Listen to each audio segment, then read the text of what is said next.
Assalamu Walaikum. Hello friends, how are you? Welcome back to my another video. In this video, I am going to show you how to remove the borders from the second page in Google Docs. Let's get started. At first, you have to open your Chrome browser, then open your Google Docs apps, then create your document. Now you can see here are my 4 blank page document. Now I remove border from the second page in this document. At first, you have to add this all pages borders.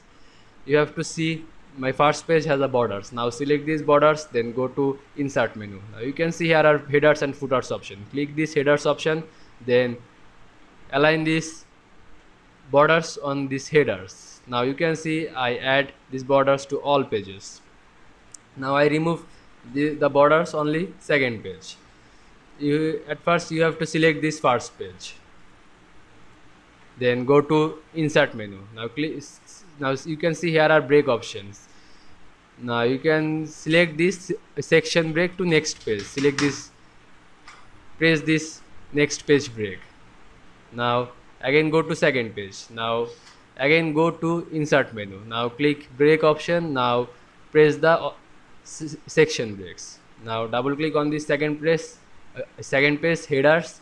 Now you can see here are different first page options. Click this different first page. Now you can see I remove the borders from the second page in Google Docs very easily. I hope you enjoyed my video. Please like, comment, share and subscribe my channel. Thanks for watching.